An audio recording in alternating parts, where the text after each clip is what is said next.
Megjithatë ka filluar një luftë tjetër mazhoranca zonja Topalli, sigurisht në shkelje të kodit zgjedhor, po dhe jo vetëm. Nëse e keni parasysh dhe për ata që po na ndjekin, bëhet një gjë kur fillojnë procesi i numërimit votave. Ai të hënën zakonisht që mazhoranca zakonisht numëron kutitë e bastioneve të veta për të krijuar e përsim psikologjike, për të lodhur komisionerët, për të krijuar perceptimin publik. Këtë bën edhe përmes pagesave që bën për sondazhet. Ai që paguon sondazhet, ai nxjerr sondazhet del me bukri. Absolutisht dhe edhe me diferencë. Gjë të cilën ai përpiqet ta shfrytëzoj, por memoria jo nuk është aq e shkurt sa të mos kujtojmë atë që ka ndodhur në Shtetet e Bashkuara të Amerikës, kur gjithmonë fituese delte Kamala Harris, dhe pastaj rezultoi që ajo i kishte diferencën në humbje më të madhe që kishin pas në 20 vitet e fundit kandidatët që kishin humbur zgjedhjet. Kështu që të gjitha janë strategji që kundërshtari politik i zgjedh, por ndërkohë unë besoj se dhe dua të them, më lejo që t'ja them shqiptarëve që jetojnë jashtë Shqipërisë, që 2025 është viti i juaj,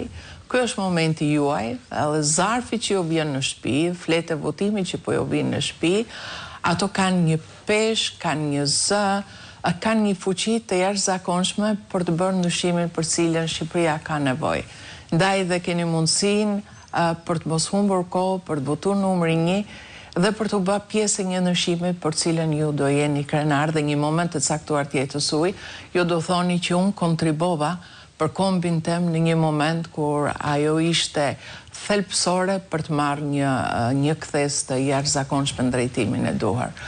Dua t'i them atyre që që nëse dikush i detyron që ato të fotografojnë apo të marrin me video votën e tyre, për shkak presionit që i bën familjarëve në administratën këtu, ata sigurisht që janë njerëz të lirë dhe nuk e bëjnë një gjë të tillë, por duhet ta dinë që është edhe një shkelje e ligjit dhe kjo dënohet. Ndërkohë mund t'i them që mos kenë asnjë frikë që pasi të votojnë për numrin 1 dhe për ndryshimin e madh në vendlindjen e tyre,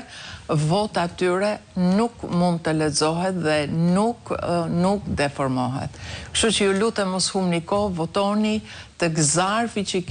ju kam rritur në shtëpi apo që do ju mrrijnë në shtëpi, keni edhe një sqarues ku ju tregon se ju mund të merrni në telefon numrin e caktuar që keni fletën e votimit në vendin përkatës, dhe ashtu mund t'ju vinë nga DHL-ja, nga shërbimi postar, personi i duhur, i cili individualisht duhet t'ju dorëzojnë